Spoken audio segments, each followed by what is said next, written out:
This is Fundamentals of Fundraising for Coaches. I'm Jim Abbott. I'm the founder of the Business of Small College Athletics, and I'm joined today by Coach Vinay Patel. Vinay, appreciate your time today. Hey, happy to be here. Always happy to help you, Jim. For you guys listening, Jim gave me my start to be a head coach. So if he asks you to do something, I always do it. So Well, happy to be here. Happy to help in any way I can. I gave you your start, and you've just kind of run with it from there. But we're working today with coaches to just kind of try to provide some insight and some of your experiences in fundraising. And the area that I want to start with that I think is really important is what I would call the why. Why, when you're talking to donors, what's your answer to why are you raising money? Before you even get to the step of talking to the donors, I think you got to ask yourself, as far as your why, we tell our recruits we want to provide a championship experience. And, when you're thinking in the world of coaching, you're just thinking wins and losses sometimes, and that's what you think it's all about. And we try to think total program. So when we say championship experience, we're telling our kids, cutting down nets, getting size for rings, graduating, and, but what's the bigger picture to that? And my deal with our kids, I want to give them the very best experience possible playing for us at the school I'm at. When I hire an assistant, I always tell them, no matter what school I'm at, we're going to treat this like it's Duke, and we want our players to feel like it's Duke. Duke's a pretty high standard, when it comes to athletics, and so, I'm telling our staff that, we're going to treat this like Duke. So then, how do you get your donors? To understand that for you, hey, it's that important. But here's what we're trying to do. We're trying to give these kids the very best experience possible being at this university, being in our program. So that's the first things we try to start communicating to our donors is just, here's what we're trying to do. Here's our goal in this. It's not just about wins and losses, but how can you help us impact the lives of these guys? And I think that's really important, and it's been something that's been successful at the places that I've been is when they start understanding other things that we're doing besides just practice and games. We do a weekly devotional, for instance, and we share that with our donors. We're sharing our GPA, our graduation, things like that, and then we're going to even sharing success stories of players that they've seen in the past, and going, hey, in the past when people have given to our program, hey, here's how it's impacted our program, but here's how it's impacted these guys specifically to help lead them, to a successful life beyond this program. And so, I think cultivating that relationship and starting that relationship, they got to dive and understand why you're excited and invested in your program as well. Because, our goal with our donors is we want them to be just as invested as we are into our program. Yeah, I love it. And I think it's so important for coaches. You got to have the vision. And some of that, and the starting point is your student athletes. And then beyond that, where do we want to go from a facility standpoint or beyond? So I love that. Now, so you have the vision. How do you promote? How do you promote the idea that you need support outside of the university to fund your program?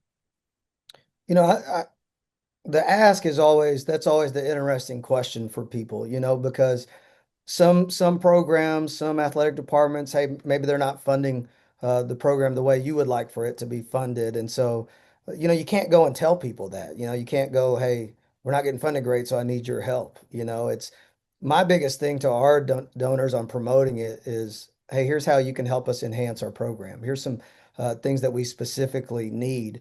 And we're trying to make sure our donors understand you're not just giving to give. Because I think when you talk about fundraising, and you maybe set a dollar amount of how much you're trying to raise or whatever it might be, donors want to know, hey, what are they giving for? How's this money going to impact your program? Is it something specific? Is it equipment of some sort? Is it a trip of some sort? What are you going to use the funds for? And so, when you're promoting it, I think one of the important things is getting the donors to understand, hey, here's what, if you happen to help our program, here's how we're going to take advantage of you helping us and as far as enhancing our program. And that's been a big thing for me, when I'm asking for things is because there's a lot of ways people can help, and even whether it's a large amount, whether it's a small amount, any amount helps. We do a donor dinner every year, and we put a brochure together, and we have specific asks in that brochure.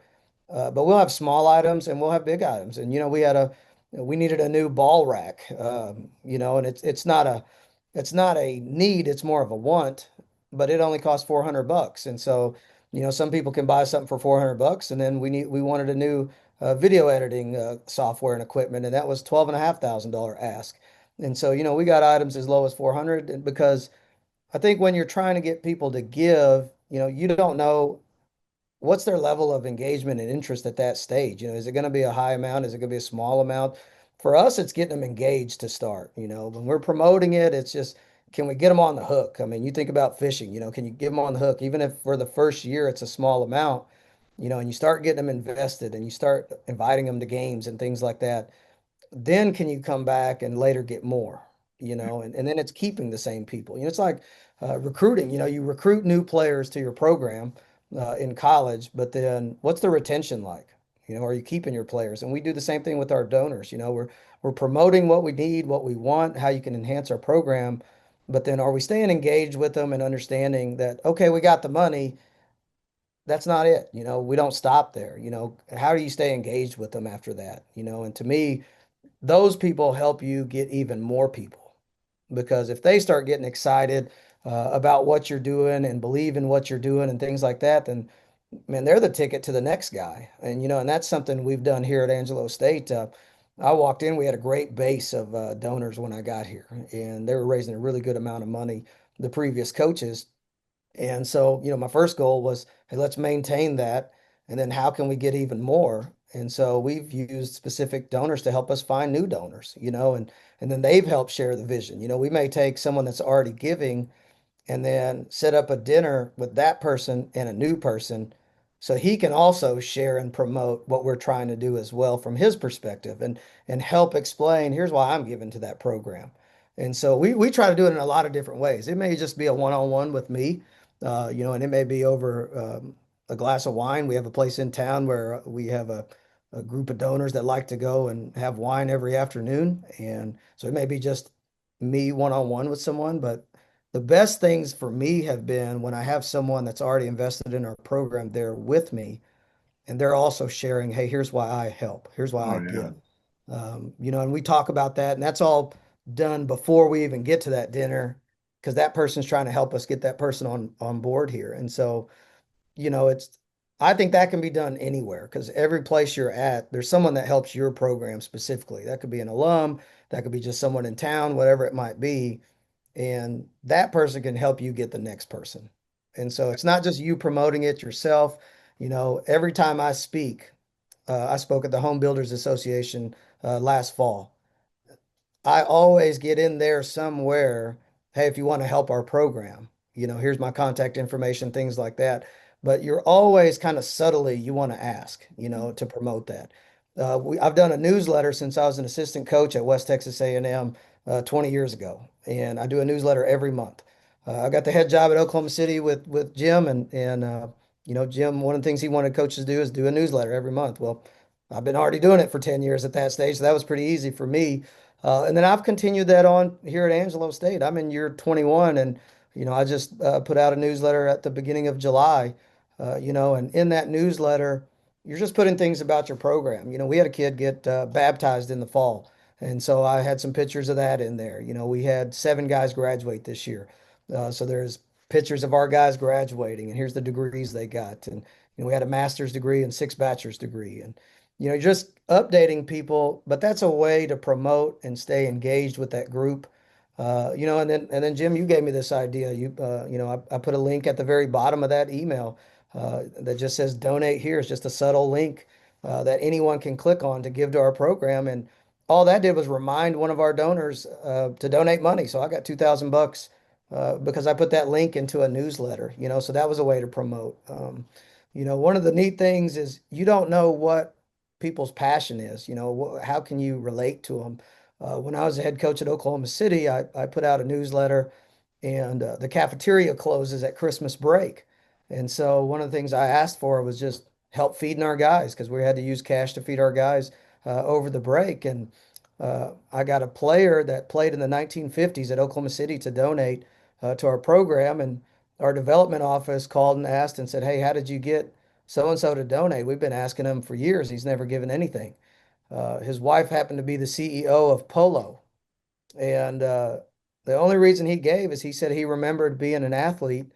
Um, and trying to figure out Christmas meals as an athlete. They got $2 back then. And, and he goes, man, that just hit home to me is what we were doing over Christmas break to feed ourselves. And so, the first year he gave 500 and the next year he gave 5,000 because of it. And it's something that he could relate to. So, that newsletter has really, really helped, as far as just staying engaged constantly. But I feel it's another way to promote, I think you got to decide, do you want to do it you're asked individually or with groups? We do a donor dinner. So that's a way I can promote and ask. But then I also have specific targets and, I'm doing individual, hey, let's go have a drink, let's go to dinner, whatever it might be to help promote. But I think there's a lot of different ways to do it. But I think you got to think in broad terms. You can't just get overwhelmed and go, well, I just can't do it, Yeah. because you can. It's like anything. If you work at it, and I think as coaches, we work in recruiting, and if you want to be good in what we do in college athletics, you got to work at recruiting. It's not just something that happens overnight. And I think fundraising is the same way. If you just do it once every now and then, you're not going to be good at it. But if it's something you really sit down, put some thought into and plan it out and figure out a plan of attack and actually stick with that, I think anyone can do it. To me, the routine is the biggest thing. What's your routine in fundraising? Or are you just randomly doing it because you thought of it that day and you don't have a lot going on? I think if you're like that, you're probably not going to be as successful. I have a goal as a coach, whether I'm in season, whether I'm not. I meet a donor once a week somewhere. It doesn't matter if it's for a quick drink after practice. It doesn't matter if it's for a lunch. It doesn't matter if it's for a dinner. But ever since I've taken this job, I've had a goal that I'm going to meet a donor. Doesn't matter who, doesn't matter if he's giving, not giving, whatever it might be, could be an alum, doesn't matter. I'm going to make sure I meet someone one time a week. And I've stuck with that for 3 full years now, and I think it's been really good for me is just, engaging. And that goes back to what I said is, once they give a gift, don't stop, because you want those guys to be invested into your program. Yeah, and so many great reminders. I think the way you get people to invest over and over and over is you take the time to develop a relationship. Where people miss in this area is they ask for the gift, but there's no other sort of cultivation beyond that. So something as simple as an email, and it doesn't have to be beautiful. It doesn't have to have pictures and logos. And although, that's nice, and your emails are incredible. I still get them and I love them. But the only way to really learn about so many of our programs is the website. So take the time to push some of that information out and take the time to follow up and take it from a one-time transaction to a true relationship. Um, okay, so you've talked about some of the groups that are prospects, alums and past donors. Are there other areas that you sort of look at that here are folks that ought to be on our list as prospective donors? The first thing that I do when I take a job is I go to our development, whether you have a specific person in athletics, or it's the university development, and every place I've been, it's been different, like Angelo State has a specific development person for athletics, but it still falls under the development office. And so whether I, was here or somewhere else, I try to get a list of people that they think first can help my program or has helped my program. And so, for instance, when I got to Angelo State, they handed me a list of 25 people, and it had past donors and alumni on that 25 people. And they said, these people are important to your program. They're people that we think you need to reach out to. Well, I went back in 48 hours and took him the list and said, okay, I talked to every single person on this list. And he couldn't believe it that I did it that fast. But I go back to, there's more to your program than just the wins and losses. These people also affect your wins and losses in my mind when I'm doing this, because if I can enhance my program with fundraising, I'm going to enhance my recruiting. My goal at Oklahoma City I put $3,000 to $5,000 into our locker room every year because when a kid came on a visit, hey, I wanted that locker room to look really good for that, and impress that recruit. And that was something small I did there. Well, what is it at the place you're at now? And so, when I talk to those 25 people and I introduce them myself and telling them a little bit about me and things like that, I'm telling them, hey, I didn't wait to call you because I know you're that important and how much you've helped our program. And you kind of just, to me, find a list of people that are really important. You get that from the development office because they're the ones that are in touch with these people and in contact with these people. So to me, that was my starting point when I'm targeting prospects is, what's the development office got for you? My second thing I always do, when I take a job is I contact the alumni office and say, hey, give me a list of alum for men's basketball. And, that development list is going to have some alum on it, but it's not going to have all of them on it because not every alum donates to your program or gives Yeah. to your program. But some of these, what I've found when I do that with alumni and I start sending that newsletter out and things like that is no one's ever talked to them before because when coaches change, they forget about the players sometimes of the past because they're so focused on the players that they coach while they're there that, hey, you may not reach out to a player that played in the 1980s.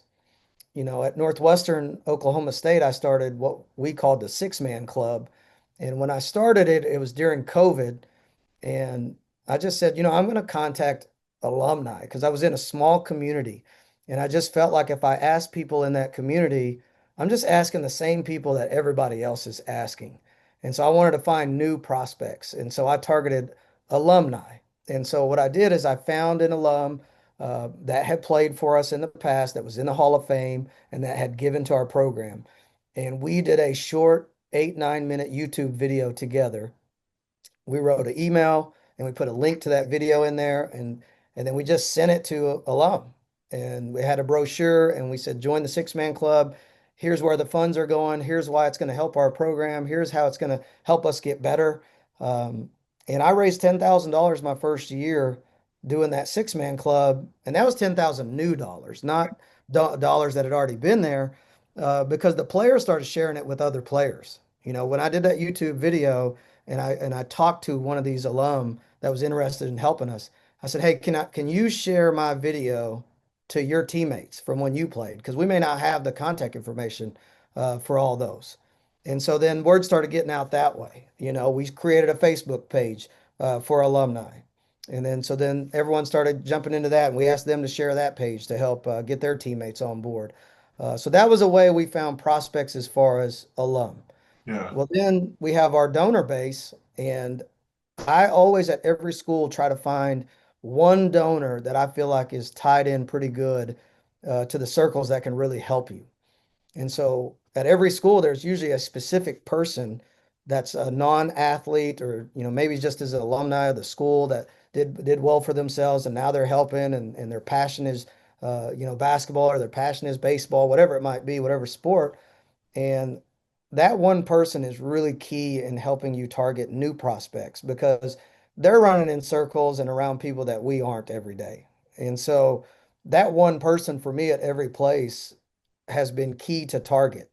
And we've targeted one here and he has been unbelievable. And I can't tell you how many people, not just that had currently been giving, but were new to giving, did he introduce me to?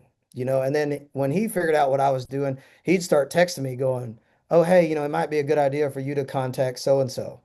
And so, I don't think it's bad to ask people, hey, do you know anyone that you think would be interested in helping our program? Because I do think there's a lot of people that want to help, but they may not know you need the help. They just need to be asked. And I think that's the thing we forget sometimes is, you want to sit back and complain and go, hey, we're not, fundraising a lot or we're not getting a lot and this and that. Well, what are you doing about it as a coach, And it's, I always tie it back to recruiting because we spend so much energy and effort in recruiting to help our program. Are you spending that same energy and effort into fundraising? And it doesn't have to be to that scale, but I think just like you ask a coach, hey, do you know of any players that could help our program? Why can't you ask a donor, hey, do you know anyone else that could help our program and that would like to support our program? And I just think those are easy ways to find some prospects, and then asking your development and alumni office as well. Yeah. Because I think that every place. there's people out there, and you just got to find them. And, when we do that, my newsletter's grown to 550 people. That's how many I send it out to. 550 people don't donate to our program, unfortunately. But, we send that thing to faculty, to staff. When I was at Oklahoma City, the president gave $1,000 to help us with Christmas meals. Yeah. Martha did, well, when I was there. Um, and that was just because she knew we needed some help, feeding our guys. And so, she was a new prospect, even though she's at the school. She had never given to our program, but, finding something again that they can believe in, they can buy into, and that they know they're making an impact, I think is really important. Yeah, you never know.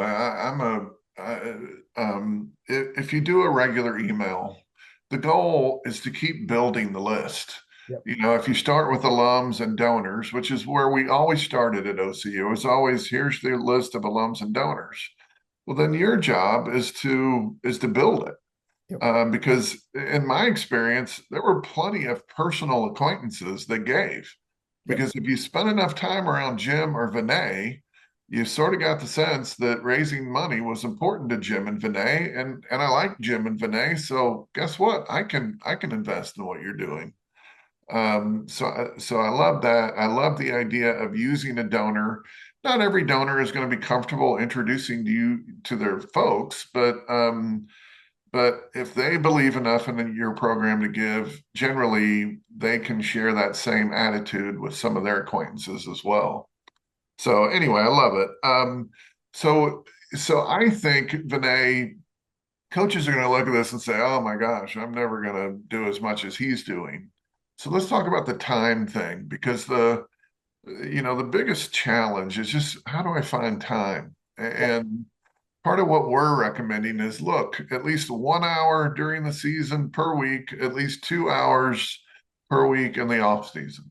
I think you probably exceed that, but talk about how you manage the time. What are you trying to get done in the off season? Because you may not have the same amount of time during the season.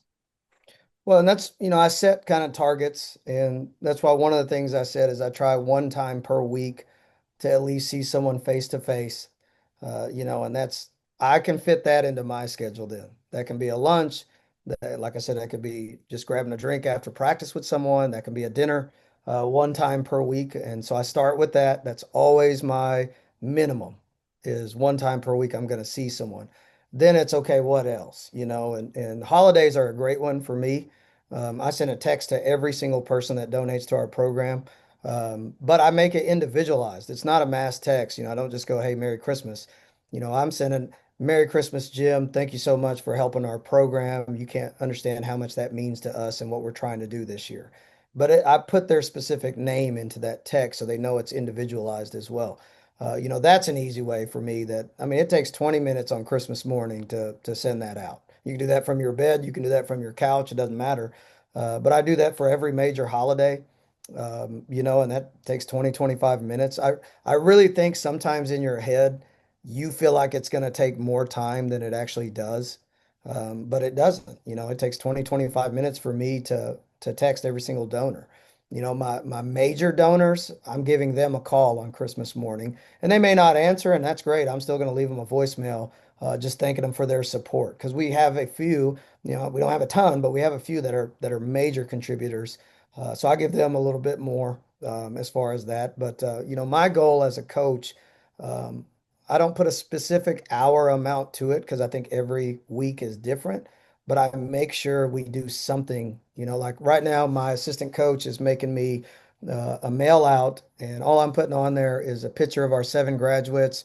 We had a 3.06 GPA, and just essentially making a note card so then I can write on the back of it because we're getting ready to start a new year.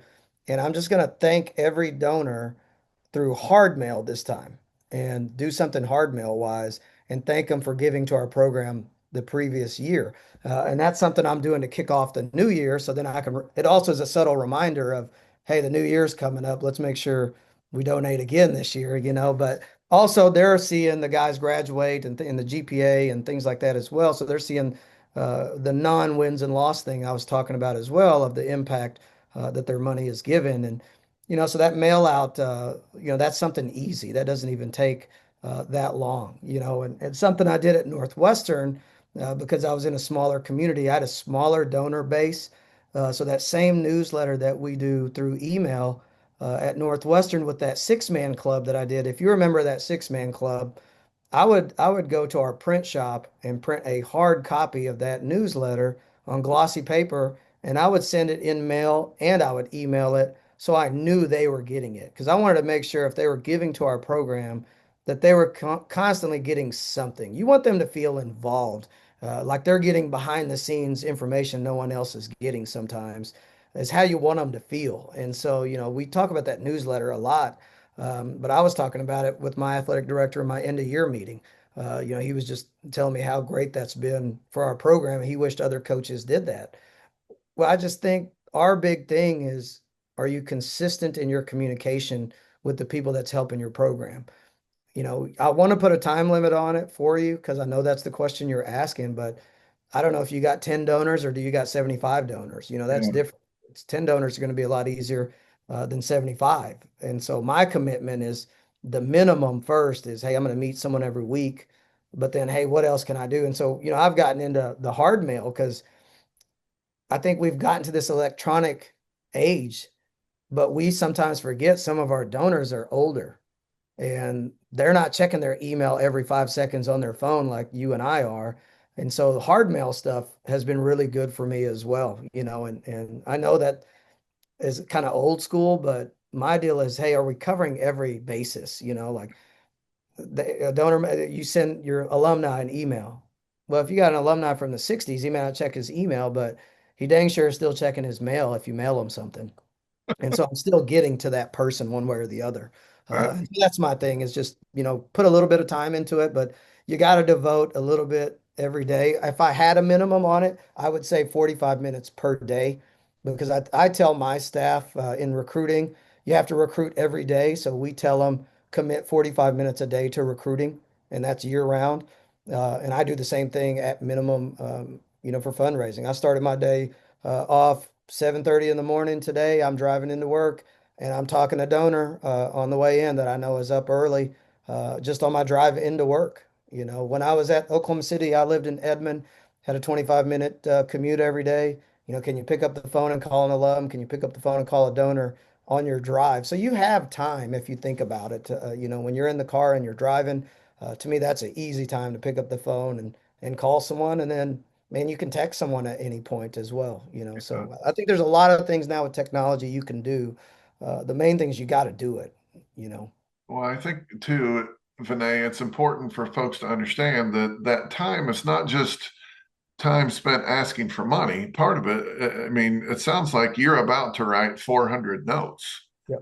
if you're sending every donor a note. And so it's if you get a gift in a week, you got to respond. You got to thank them promptly. They have to know. And you remember Denny Krayball at OCU. Well, Denny was the baseball coach at OCU, and he was not known for his writing skills. He'd write a note and the verb tense wouldn't work out, but that's how you knew it was a genuine note from Denny Krayball and that he really appreciated your gift. So you have given us so much wealth and wisdom. I would also say the fact that you pay particular attention to older donors. Well, guess what? They got the money. You got the money. They have money that is disposable. I mean, they can make program trajectory changing gifts. So, not a 22-year-old donor wants a text and a 72-year-old donor wants something in writing. And I will say, something I talk about a lot, especially when I'm talking to a group or an individual is, I donate to our program, and I just think if it's important to me and I'm going to ask someone else for money, like I got to make sure they understand, hey, I'm invested in this too. Just as much as I want it to be important for you, it's that important to me that I give to my own program. And because I think it starts with you as the head coach, is are you that invested in your, and I'm not saying giving a major gift to your program, but we have it's called the Ram Club here, and then you can designate toward a specific sport. And my wife and I are in the Ram Club, it's just, to me, it's important to be able to tell them that, I'm just as much invested into my program as I would like for you to be. And you want to put your money where your mouth is. I'm given to our program, and I would like for you to do the same. And so, I think that's important. And I agree with what you said. And I do want to echo this. I took two women in particular out and called them and texted them and took them to dinner for 2 years before I got a check from them. And I will say this, never once have I asked someone for money. And we're talking about fundraising, but I will say that people are smart. They know why you're taking them out to dinner. They know why we're going out for a drink. So I don't specifically ever ask anyone for money. I never have, unless it's my donor dinner.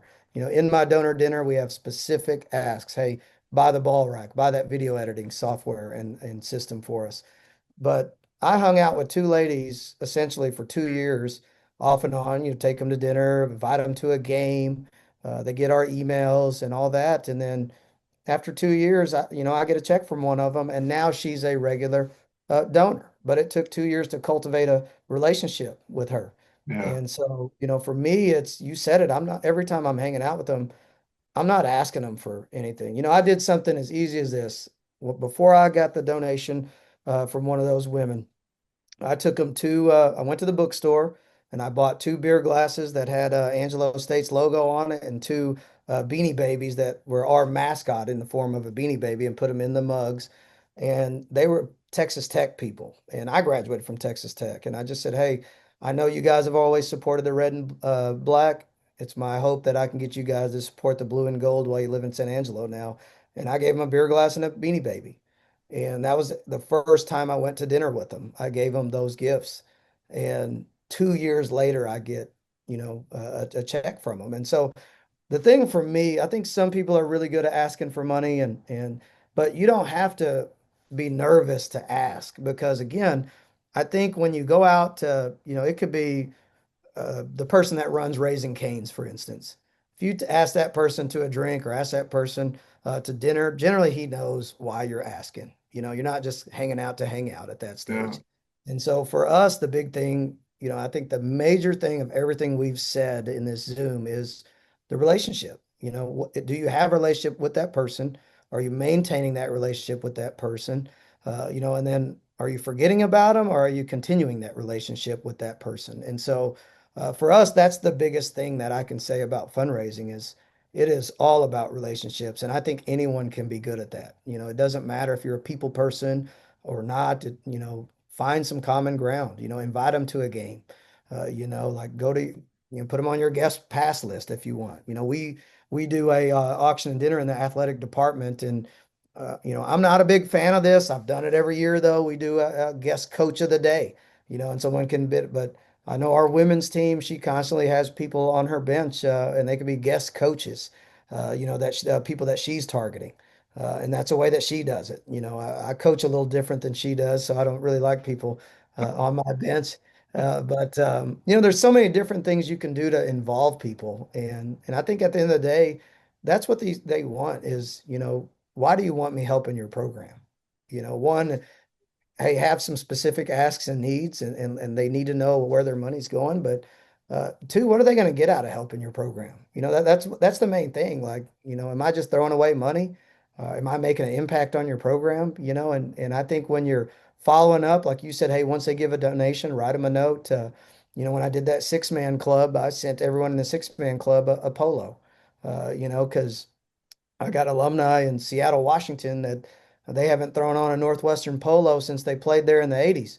And so what started out as a $500 give ended up a lot bigger just because I sent a polo to him, and he's just like, I haven't had anything from the school since I played there, and he actually flew in and spoke at commencement at Northwestern because he actually did really well for himself. And he had told me he played there in 1981 and was on a championship team. Four starters on that team ended up giving to us when I started that 6-man club. But he told me I was the first person to ever ask and call from our school since he left there, Wow. which I thought was crazy because he's the CEO of a multi-billion-dollar company.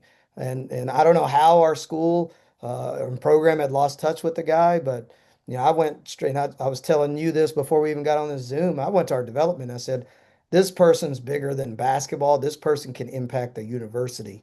And he spoke at University of Washington's commencement. I think it'd be a perfect person to come speak at ours. And in December, he came in of that year and spoke at our commencement and ended up giving a major gift to our university. And I found him just because I started the six-man club, and Yeah, so I think the big thing, especially when you're talking alumni, is just don't lose touch with people that played for your program because they're the ones that are super invested in your program. They blood, sweat, and tears into that program every day, like you are right now as a coach. And when they're done, they're going off in the real world, and sometimes they're never heard from again because the coaches change. yeah, Their time playing there didn't change. It's just the person in charge has changed. And so, I try to we do an alumni Zoom, which is really good. I started that a couple years ago here at Angelo State because we got alumni all way back. And so our Zoom had alum from the 60s, 70s, 80s, 90s, 2000s, 2010s, and my alum that have played for me here. It was pretty neat that we had that many different generations of alum on that Zoom. And we just got on there and all the older guys were just telling stories, and it was just that some of them had never been asked to do that. Well, that group now has turned into a group that comes back for homecoming for football now, that good. alumni group that we started Zooming. So they'll come in for a practice, then they'll come in for all the homecoming festivities just because I started a Zoom. So, there's so many different things that are free, that are easy. It doesn't have to cost a lot of money and things like that that you can do because just like this Zoom you and I are doing, we have so much technology on our hands. It's, are you using it? Or are you taking advantage of those resources that we have? Yeah. Well, the connection, the relationship, the passion and vision and belief in what you're doing. I mean, you're right. If you spend enough time around me or you, eventually you're probably going to want to support what I'm doing because you're going to hear about it consistently. And you told the story about the two older women, and I just, my parents established an endowment at Oklahoma City University, not because, you know, they had any tie. They weren't alums. Their tie was for 19 years, I'm running the department, and they established enough belief in it that they thought we want to invest as well. Vinay, I can't thank you enough. It's clear to me that your success is not by accident. And that's why I wanted to get you engaged to share. So thanks so much for taking time today, and I sure wish you a lot of luck moving forward. I appreciate it. And if, I'm always a fan of yours. Again, I'll say it again. You gave me my start to be a head coach. And if I can help anyone, Jim will give you my contact. I don't mind helping anyone, giving thoughts, giving ideas.